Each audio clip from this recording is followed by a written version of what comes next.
Ya, belum usai publik dibuat geram dengan aksi dokter Priguna yang melakukan tindakan pelecehan seksual terhadap keluarga pasien di Rumah Sakit Hasan Sadikin Bandung. Kini dunia kesehatan Indonesia kembali dicoreng pemirsa. Publik kembali dibuat marah dengan adanya aksi oknum dokter spesialis kandungan di salah satu klinik di Garut, Jawa Barat yang juga melakukan tindakan pencabulan terhadap pasiennya saat melakukan prosedur USG. Lalu bagaimana kemudian dokter MSF yang sudah ditangkap polisi ini pemirsa bisa melakukan aksinya di ruang praktik, dan mungkinkah ini jumlah korban bertambah mengingat peristiwa tersebut sudah terjadi di tahun 2024. Kita akan membahasnya malam hari ini bersama dengan sejumlah narasumber yang sudah hadir di Apa Kabar Indonesia Malam. Ada Bang Ahmad Sahroni, Wakil Ketua Komisi 3 DPR RI. Bang Roni, apa kabar? Sehat Bang? Selamat malam. Selamat malam. Dan Sehat. juga hadir bersama kami juga ada Mbak Melani Subono, aktivis perempuan. Mbak Melani, apa kabar? Sehat Mbak? Sehat. Sehat. Dan juga hadir bersama kita ada Dr. Muhammad Nasir, Ketua Asosiasi Dosen Hukum Kesehatan Indonesia. Dr. Nasir, apa kabar dok? Baik, terima Dan kasih. nanti akan bergabung bersama kita tentunya dari pihak kepolisian ada Bapak AKP Joko Prihatin, Kasat Reskrim Polres Garut. Tapi Bang Roni, ini termasuk pihak yang pertama kali kemudian memviralkan dan membuat publik menjadi memiliki perhatian terhadap hal ini. Melihat polisi sudah menangkap pelaku seperti apa Bang Roni? Yang pertama saya ucapkan apresiasi ya. Karena saya memang mengultimatum Kapolres Ya. Garut. Dalam hal ini proses penegakan hukum jangan lagi pakai acara nunggu laporan lah atau nunggu pihak pelapor. Dan Kapolri udah netapin kok digitalisasi di zaman modern sekarang dengan adanya viral ini. Ya. Di dunia media sosial itu nggak perlu, udah jemput bola aja. Kan gampang kok ngelihat videonya, Ya. analisis dan diambil duduk perkaranya, ini apa, kejar orangnya. Makanya saya ultimatum kemarin. Jadi bukan tidak hal yang sulit begitu ya? Sangat terbuka, udah nggak bisa diapa-apain lagi. 1x24 jam kalau nggak ditangkap, saya minta Kapolri untuk ganti Kapolresnya. Tapi ini belum 12 jam, yang bersangkutan sudah menangkap si dokter cabul ini. Oke. Sayang, seribu sayang karena institusi kedokteran jadi rusak cuman gara-gara hal sepele seperti ini. Betul. Nah, ini yang menjadi perhatian publik adalah situasi rumah sakit dengan para spesialis kan jadi dirugikan. Herannya di situ dia menerapkan USG gratis. Ya. Tidak ada daftar nama. Itu aja udah modus gitu. Betul. Tapi karena orang wilayah, terkadang pada yang orang-orang hamil itu ini lumayan lah gratis misalnya. Why not gitu. Dan dipersilakan masuk. Padahal itu sebetulnya sudah menyalahi prosedur yang Itu seharusnya. aja udah jelas kalau dia mau secara gamblang ya. Secara gamblang dan terbuka dan niatannya baik. Kan dia punya niat baik, USG gratis gitu. Nah tapi kan tidak dilakukan, susternya nggak ada pula. Tidak ada yang mendampingi. Itu aja pas kita terima laporan dari masyarakat ke saya itu, saya analisis dulu. Oh lihat gitu ininya apa gitu. Yang paling menyedihkan adalah, ini pelecehan seksual bukan sekali 2 kali, 10 kali. Oh itu yang dimiliki informasinya ke Bang Roni ya? 10 kali, yang berani lapor hanya 2. Yang 8 nggak berani, karena dia bilang aib lah. Dan yang lebih pedihnya adanya, istrinya gugat cerai, dan perceraiannya itu karena faktor si dokter ini melakukan pelecehan sama pembantunya. Oke, jadi sudah ada catatan-catatan tersebut Jadi ternyata yang catatannya kemudian banyak nih. Memperkuat bahwa indikasi dia melakukan tindak pidana mutlak dah. Oke Bang Roni, sampai situ dulu. Mbak Melani, kita lihat ini korban-korbannya yang sudah pasti perempuan. Kemudian ini menjadi keprihatinan kita ketika itu terjadi di ruang praktik, dilakukan oleh oknum dokter, profesi yang mulia di mana para pasien memberikan kepercayaan penuh kepada para dokter ini, Mbak Melani. Ya, kalau terlepas dari itu ya, saya berharap sisa 8 itu juga berani maju ya. Betul. Biasanya orang kita itu kan kalau ngelihat belum ada banyak yang maju, mereka masih diam. Ntar giliran makin banyak yang melapor, semoga yang lain juga berani maju. Anyway, ya korbannya perempuan lagi dan disayangkan karena buat saya itu dokter adalah salah satu orang yang we trust Ya, kita benar-benar ya. percaya dengan Betul. apa yang lo akan kasih ke dalam badan kita menyerahkan badan kita, apalagi itu perempuan ya, dan dokter yang spesialisasinya di bagian-bagian emang yang sensitif, itu kita benar-benar butuh trust, dan ternyata itu dilakukan Bisa seperti lakukan. itu gitu. Tapi menurut saya pribadi ini juga kombinasi that yang memang salah, totally salah gitu. Apalagi dokter itu kan tidak perlu diawasin pun lo udah punya sumpah. Ya, Mengucap sumpah apa betul. segala macam itu ada nggak ada pengawas, etika harusnya tidak boleh profesinya. dilakukan. Tapi juga adalah kombinasi dengan orang kita yang sangat nggak enakan gitu. Boro-boro kita berbicara soal USG atau apapun gitu ya. Kadang-kadang kita dikasih obat, kita nggak tahu itu obat apa. Mau nanya sama dokter, Nggak mungkin. Sungkan. juga aduh nggak tak enak percaya. ah, Iya. nggak enak ah nanya. Loh kita bayar, dan itu akan masuk ke badan kita. Tetap aja, udah nggak enak lah, ntar aja lah. Bro. Kita tuh harus menghilangkan itu. Apalagi pada saat kita bicara USG gratis. Wih kita udah dikasih gratis. Nggak enak lah nanya, nggak enak lah minta didampingin, nggak enak lah itu, nggak Oke. enak lah apa. Jadi buat aku selain ya yang ngerti pidana atau pendampingan itu udah paham ya. Tapi kalau gue pribadi pengen ya itu dari perempuan, pasien atau apapun, baca deh hak-hak kita. Kita tuh berhak nanya, berhak ditemenin, berhak Sebagai segala hal pasien itu. pun juga perlu mendapatkan edukasi bahwa ada hal-hal yang kemudian harus kemudian Yes. disadari bahwa boleh dan tidak boleh dilakukan. Iya Sehingga- kita boleh nanya, ini yang untuk aware, apa, kenapa, saya mau didampingin, itu boleh. Itu boleh. Oke. Dan itu yang perlu kemudian. Yes. Literasi itu perlu ditambah juga kepada Yes. masyarakat luas Betul. ketika kemudian memberikan kepercayaannya ya Iya. Mbak. Kita bicara Yes. di ruang Ya, kesehatan betul. ini Ya, begitu Mbak. jangan iya aja, makanya nggak usah USG, sekedar obat aja kita berhak nanya, ini obat apa gitu. Oke, kita tangkap poinnya dari Mbak Melani. Dokter Nasir ini tadi sudah sempat disinggung, USG-nya gratis, dari kliniknya memberikan seperti itu. Itu sebetulnya hukumnya bagaimana sih Iya. dok? Termasuk jangan sampai kemudian karena gratis diperlakukannya tidak sesuai prosedur. Iya. Jadi tadi wakil kita di DPR yang terhormat Pak Sahroni kan tadi sudah menyatakan bahwa ada rangkaian kegiatan orang ini yang sebetulnya semuanya melanggar kepatutan, melanggar norma hukum dan juga norma etika profesi. Tapi saya ingin mengingatkan bahwa pembuat undang-undang kita sebetulnya sudah merangkum ini semua di dalam hukum positif kita. Pasal 285 KUHP itu sangat jelas bahwa mengatakan bahwa sebuah perbuatan yang melakukan persetubuhan dengan wanita yang bukan istrinya, persetubuhan itu artinya ada penetrasi di dalamnya, itu apalagi dengan tipu daya seperti ini, itu ancaman hukumannya 12 tahun. Di dalam undang-undang lain, Undang-Undang Nomor 12 Tahun 2022 tentang tindak pidana kekerasan seksual pada pasal 6C itu juga sangat jelas menyatakan melakukan hubungan seksual dengan orang yang dalam keadaan pingsan atau tidak sadar, itu juga ancaman hukumannya 12 tahun. Oke. Apalagi ini pada pasal 15 undang-undang yang sama juga menyatakan dilakukan oleh tenaga medis, tenaga kesehatan, itu 15 tahun. Artinya pada pasal lain juga menyatakan bahwa kalau itu dilakukan oleh tenaga profesi seperti ini ditambah sepertiga. Ya. Dari rangkaian hukum positif ini tidak ada jalan lain. Pelaku-pelaku seperti ini harus diancam dengan hukuman yang berat. Yang berat.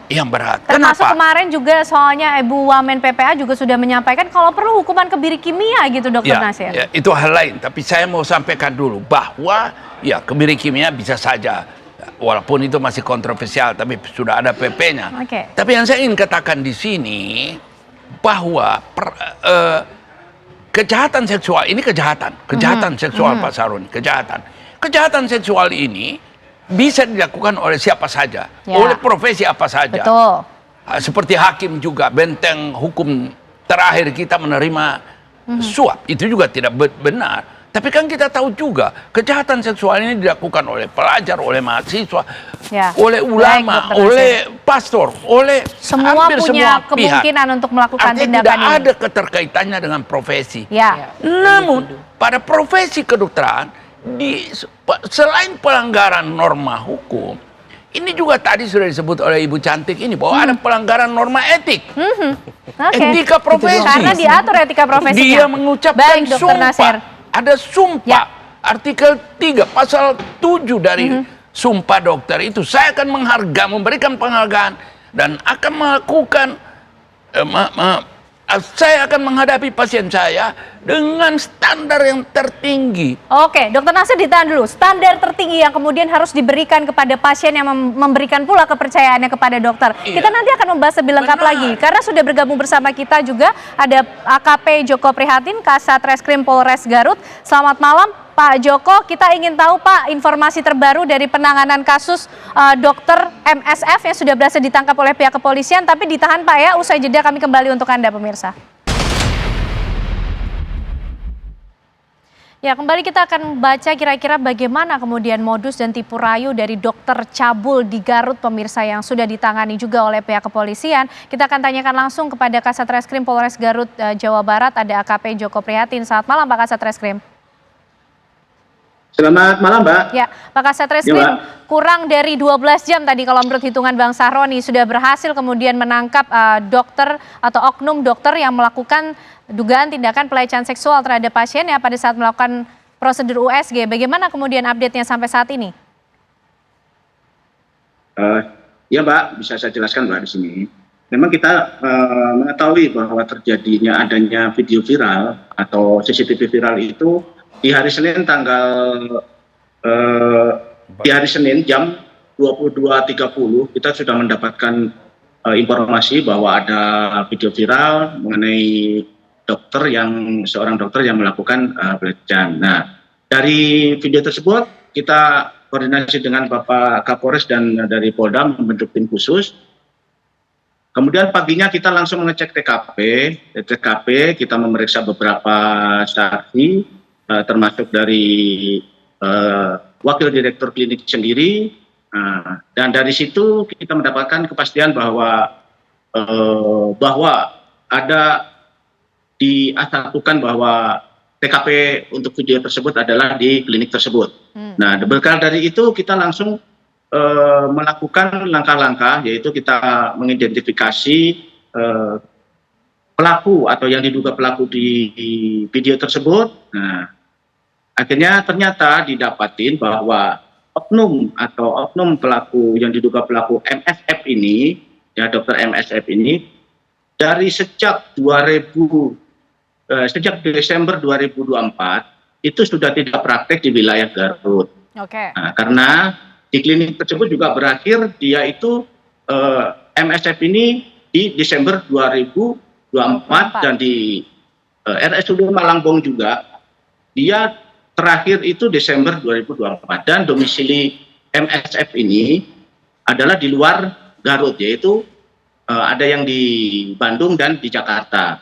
Nah, kemudian kita lacak dan kita temukan bahwa keberadaan MSF ini di Jakarta. Kemudian kita melakukan penjemputan di tempat tersebut.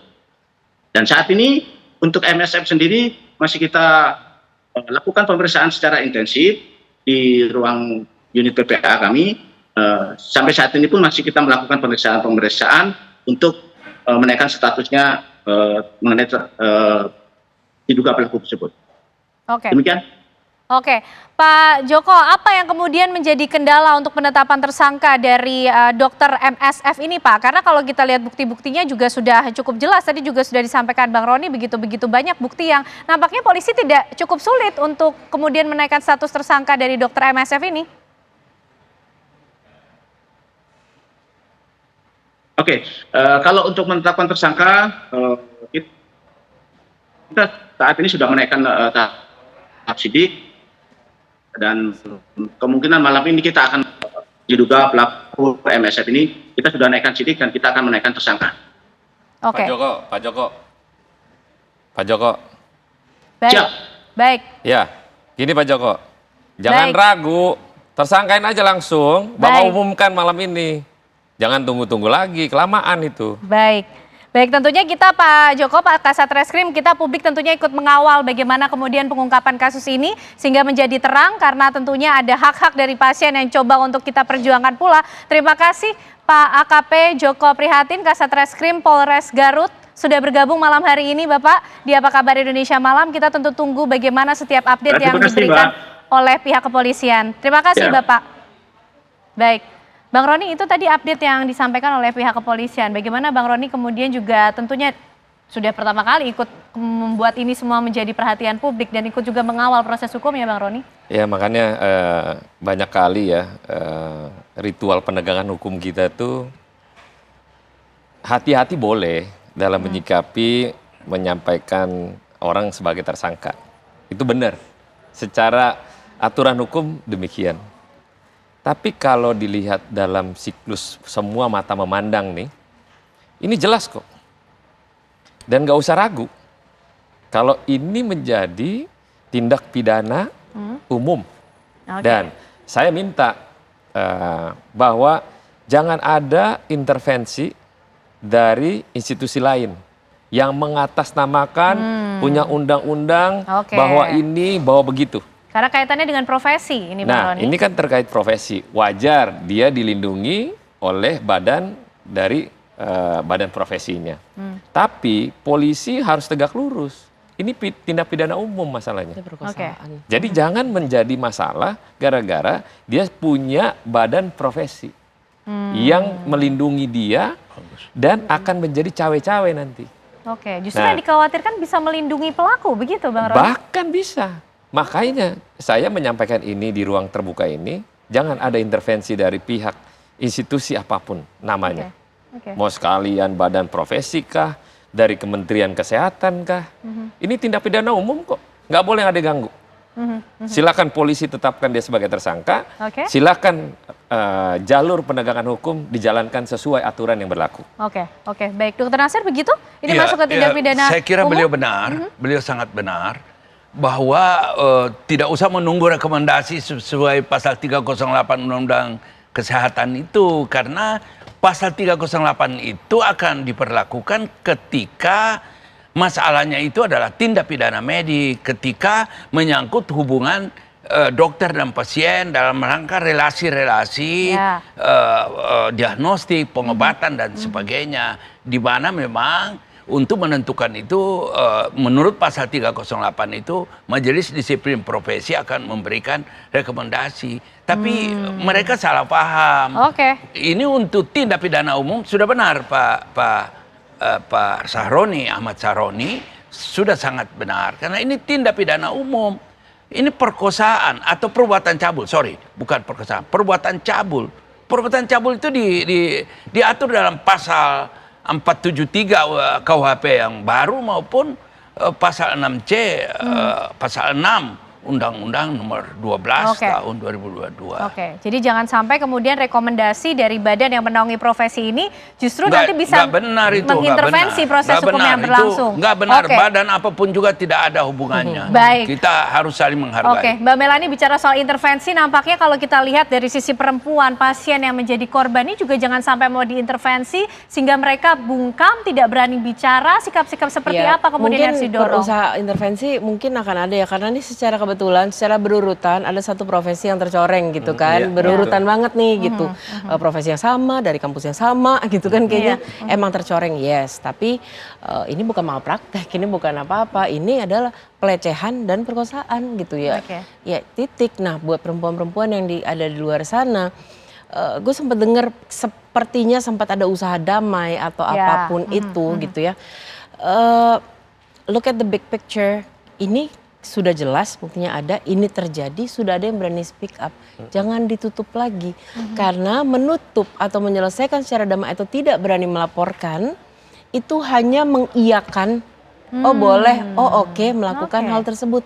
Dan itu akan, sorry ya, banyak orang akan berpikir, ntar juga damai, ya udah ntar minta maaf aja, ntar diselesaikan. Oke, Nggak oke, bisa. oke. Maju, karena sebelum orang atau instansi atau laki atau kita mengharapkan orang membela kita, ya perempuan harus bisa membela diri sendiri dulu. Dan selesai, apa yang dilakukan pada tubuh kita, apapun levelnya ya, pada saat di luar persetujuan kita, tidak Ya. ada, it's not consensual, ya itu salah, titik. Oke, karena kemudian misinya adalah memerangi tindakan kejahatan seksual. Nih katanya Indonesia sudah darurat kejahatan seksual Yes. begitu Mbak? Yes, karena ya itu tadi banyak yang ya kita berbicara aib, apa kata orang, bahkan kadang-kadang apa kata tetangga tahu juga enggak gitu ya Pak, urusannya sama tetangga gitu. Buat saya ya kalau misalnya itu ya apa yang dilakukan pada saya dan saya itu tidak setuju, ya itu pemerkosaan hak gitu loh. Ya, Itu ya. it's wrong, titik. Itu yang kemudian perlu ditanamkan Yes, dari terus sisi maju, perempuan terus ataupun maju. korban Kalau untuk misalnya berani kamu bicara. terintervensi, misalnya digangguin siapa, ada beliau, teleponnya beliau tuh. Oh, Oke, yang dari awal mengungkap Dan di awal kasusnya dia artinya teriak. siap Tapi mengawal. again di Siap. satu Oke. sisi juga ya kenapa kita masih mempunyai delik yang namanya delik viral.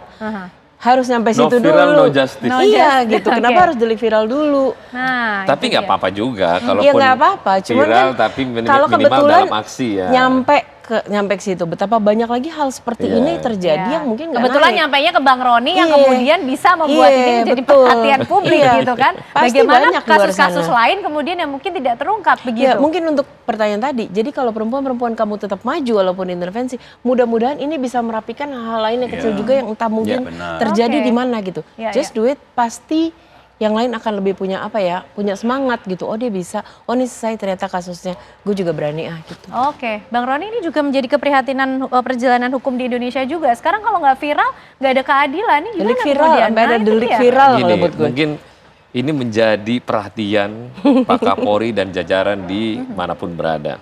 Tapi kalau kejadian lagi viral, no viral no justice, saya rasa, misalnya contoh Polres Garut, ini waktu yang sangat lama 4 bulan Ya, dari Desember ya. dari Desember, tapi mungkin sudah dilaporkan, tapi tidak ada penerimaan laporan yang signifikan. Mungkin hanya ngomong-ngomong aja. Oke. Nah, memang secara aturan hukum, polisi itu harus nerima surat laporan. Secara hukumnya benar. Betul. Tapi kan harusnya dia jemput bola. Ya. Benarkah ini terjadi? Di mana posisinya? Karena Oke, coba katanya cek. klinik ini juga sempat kemudian mengkomunikasikan kepada pihak kepolisian sehingga CCTV itu dipasang untuk mengungkap tindakan dokter MSF ini sebenarnya Ya, Bang Roni. Iya. Benar. Nah, satu lagi. Ini dari aspek bagaimana polisi mengejar perkara. Ini kan keadilan yang tadi Bu Melani bilang. Ibu Melani bilang. Bahwa, Jeng Melani. Jadi pas dikategorikan ini tuntutan keadilan bagi masyarakat, polisi harus kerja ekstra. Pertanyaannya. Oke. Pertanyaannya gini. Ini polisi kan punya budget. Terkadang kasihan itu tempat-tempat kecil yang budget terbatas, nanganin perkara yang notabene perlu operasional. Oke. Nah, ini juga kendala. Ini juga harus menjadi perhatian nih. Karena jangan sampai nanti ngejar-ngejar perkara butuh keadilan, tapi dianya tongpes.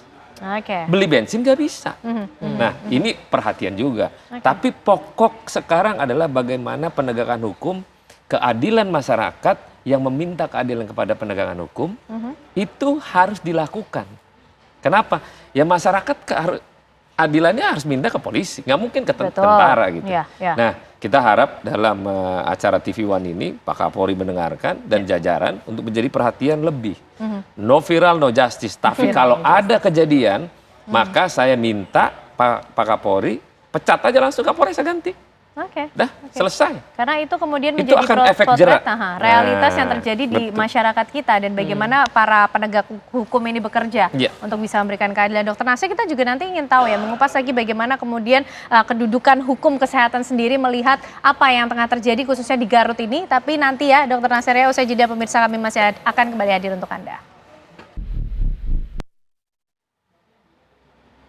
Sebelum kita lanjutkan perbincangan kita pemirsa, kami ajak Anda dulu untuk melihat sejumlah informasi untuk Anda yang coba kami rangkum dalam kasus yang terjadi di sebuah klinik di Garut, Jawa Barat ini pemirsa. Ini adalah modus tipu daya dokter cabul Garut di mana ia menawarkan USG gratis kepada pasiennya dan juga menawarkan layanan-layanan lain secara personal sehingga korban ini tidak terdeteksi di buku resepsionis klinik seperti yang tadi juga sudah disampaikan dalam diskusi kita di awal. Nah, ini adalah kemudian modus tipu daya yang coba dilakukan oleh dokter MSF yang saat ini sudah ditangkap oleh pihak kepolisian di Polres Garut, Jawa Barat, tengah diamankan dan dalam proses pemeriksaan, dan kita masih menunggu bagaimana kemudian status hukum dari dokter MSF dalam kasus ini pemirsa. Baik, kembali kita akan membahas mengenai apa yang terjadi di Garut, Jawa Barat. Dr. Nasir, itu tadi modus-modus yang dilakukan oleh Dr. MSF kepada pasiennya. Betulkah kemudian demikian? Diperbolehkankah, Dr. Nasir? Kemudian sehingga hak-hak pasien nampaknya kemudian menjadi nomor dua kan? Sudah pasti ini tidak. Dan ini sudah pasti juga sebuah kejahatan. Tadi Pak Sahroni sudah menceritakan bagaimana sang dokter berjubah putih ini hatinya ternyata tidak putih, ya kan? Tadi sudah kita dengarkan bersama. Artinya ini bahwa semua perbuatan baik dokter di Garut, mungkin di Bandung, mungkin di dokter di mana saja, ini adalah perbuatan-perbuatan personal. Tolong tidak dikaitkan dengan profesi karena itu bisa dilakukan oleh siapa saja. Persoalannya kalau dilakukan oleh dokter yang notabene sebetulnya terikat dengan etika profesi, terikat dengan kepatutan-kepatutan, privilege-privilege yang tidak dimiliki oleh orang lain, dia menjadi masalah besar bagi kita. Ini satu poin.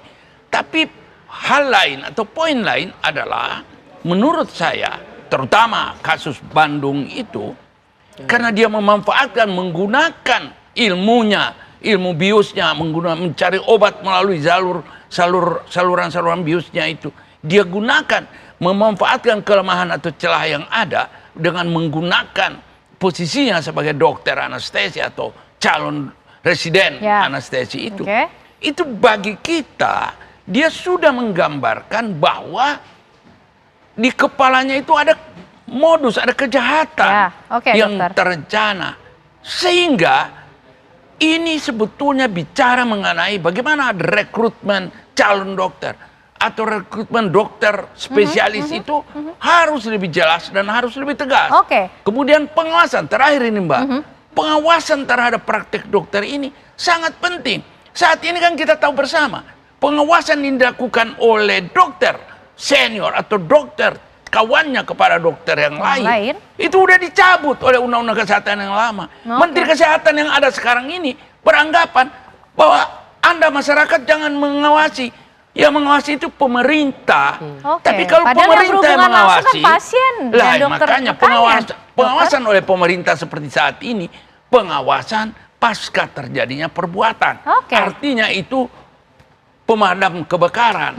Kalau pengawasan dilakukan oleh organisasi profesi, dia itu lihat sendiri peer groupnya itu, dia bisa hukum, dia bisa lakukan banyak hal. Tapi pengawasan oleh organisasi profesi ini dicabut oleh rezim ini.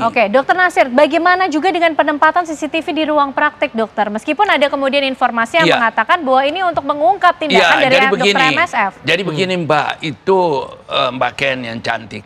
Jadi begini, ada pengaduan 1-2 pasien kepada klinik. Untuk membuktikan ini, klinik butuh bukti. Bukti itu dia masang CCTV. Dalam rangka mencari fakta hukum. Apapun alasannya tapi diperbolehkan? Tidak, harusnya tidak. Tetapi karena untuk kepentingan perlindungan pasien berada di atas segala-galanya. Pertanyaan saya, pasien yang lagi itu tahu nggak ada CCTV? Tidak tahu. Tidak tahu. Jadi, tapi begitu CCTV, hasil CCTV ini ada, menjadi alat bukti bagi klinik untuk menghentikan praktek. Dokter itu kan dihentikan oleh klinik. Baik, Dokter Nasir. Kita tangkap poinnya. Mbak Melani mungkin juga ikut menyoroti mengenai CCTV kemudian diletakkan di situ. Ini tindakan walaupun yang dalam dilakukan skala di ruang lebih kecil, praktik. tapi menurut aku itu dilakukan lagi kepada badan aku tanpa persetujuan, tanpa seizin. Iya, tapi itu kan sifatnya sementara, Mbak. Tapi kita nggak tahu, Pak. Itu dua hal. Itu bisa itu debatable. Saya karena sering banget USG ini itu kalau ada ternyata CCTV saya nggak tahu. Tapi kalau saya dari sudut pandang hukum itu perlu. Perlu itu begitu CCTV itu dia sudah punya alat bukti itu CCTV itu dibuka, tidak digunakan lagi. Itu bukan alat permanen. Dalam posisi seperti itu Pak Roni yang terhormat, bahwa klinik itu tidak bisa diperlakukan atau tidak bisa dijerat dengan pasal 5556 ikut serta. Karena dia justru mencari bukti permulaan. Justru itulah yang menjadi sumbangan untuk kepolisian. sebagai bukti permulaan yang cukup. Oke, baik. Mbak Melani mungkin punya pendapat yang berbeda yang ingin Tetap disampaikan. kalau buat aku sih sama, itu pelecehan dalam bentuk lainnya. Memang menghasilkan, alhamdulillah itu menghasilkan. Ya, Mungkin tanpa betul. itu tidak akan mempercepat jalannya proses ini ya. Tapi tetap salah karena satu, belum tentu orang lain, ada pasien-pasien lain di ruangan itu sebelumnya juga kena CCTV yang tetap aja gitu walaupun tidak disebar, tapi kan setahu aku CCTV tadi di ruang Tidak praktek, tapi diperbolehkan, memang ya. membantu gitu. Oke. Untungnya ini kemudian bisa dijadikan Untung ada alat hasilnya bukti, ya gitu, ada tapi jadi hasilnya. buat si malakama juga jadi ketahuan kan, Oke. oh selama ini dipasangin CCTV nih. Kalau Oke. habis ini ada pasien mau komplain pun bisa dan itu nggak Oke. salah. Dan gitu. menjadi satu catatan penting juga mungkin untuk masyarakat ketika nanti ingin ke klinik atau mungkin melakukan cek kesehatan ini menjadi lebih aware lagi begitu ya Mbak Ya, Melani. yang penting kalau kita sekarang tuh mau dalam bidang apapun, karena benar ini bukan profesi, ini perorangan, Tapi- Oke. bisa dilakukan oleh siapapun, Baik, bahkan sebentar Nun dokter. sewu. Oke, sebentar bahkan dokter kita bisa tahan dilakukan dulu. oleh siapapun, bahkan yang katanya melindungi dan mengayomi kita itu bisa melakukan ini juga. Oke. But kita harus tahu hak kita. Kita punya hak untuk bertanya, mau itu cuma di apotek Ya, atau dokter, mau setuju. kita beli handphone sekalipun, kita punya hak bertanya. Kita punya hak baca aja kayak Ya. sekarang kalau kita bisa seharian scroll TikTok atau Instagram, kita sebenarnya bisa kalau nge-browse dikit doang Ya, kan nanya ya. kita ke dokter apa yang boleh apa yang tidak, Ya. kita minta didampingi. Kalau dikasih formulir baca yang lengkap gitu. You have the right Setuju. Oke. bertanya. Kalau tidak setuju akan sesuatu, lo boleh ngomong. Oke. Gitu. Jadi kasus ini juga kemudian merecall atau mengingatkan kepada para pasien untuk Ya, mengubah jangan nggak habit yang enakan. mungkin. Oke. Jangan nggak enakan. Baik, Bang Roni, nanti ke depan untuk mengawal terus kasus ini, Bang, kita kan masih nunggu bagaimana kemudian nanti Ini polisi. boleh nanggapin yang CCTV Boleh, nggak? boleh dulu. Oke. Jadi menurut saya dok, Aha. CCTV hilangin. Gak perlu lah ruang privasi misalnya. Misalnya ya, ini ngomong-ngomong receh aja lah. Secara umum ya. Tapi aturan pengawasan, suster mesti wajib hadir di situ. Iya. Bukan Oke. itu emang aturannya. Nah, nggak boleh. Nah, ini aja udah disalahartiin sama dia. Suster nggak mendampingi, CCTV ada. Walaupun dalam konteks privasi itu nggak boleh sebenarnya. Ya. Itu nggak bisa. Iya, iya. Tapi kita bikin aturan. Oke, CCTV di ruang privasi nggak boleh, tapi aturan yang mewajibkan suster mendampingi dokternya wajib. Nah, Ada itu begitu oke, aja. ya. Nah, untuk yang masalah proses penegakan hukum ini, lagi-lagi Pak Kapolres Garut, jangan ada Anda ditelepon oleh salah satu institusi manapun terkait intervensi. Mau dari lembaga Kemenkes ke badan profesi ke, ini tegak lurus bahwa ini adalah tindak pidana umum yang dilakukan oleh Ya. penegakan hukum yaitu Ya. kepolisian. Titik. Oke. Itu saja kemudian yang kemudian nanti kita akan lihat bagaimana polisi bekerja ya. Karena ini publik juga menunggu tentunya ketegasan dan keadilan yang bisa diberikan kepada para korban. Terima kasih Bang Ahmad Saroni, Terima kasih. Mbak Melani Subono dan juga Dr. Nasir malam hari ini sudah bergabung bersama kami di Apa Kabar Indonesia Malam. Pemirsa tentunya kami masih akan menghadirkan sejumlah informasi lain untuk Anda. Usai jeda kami kembali.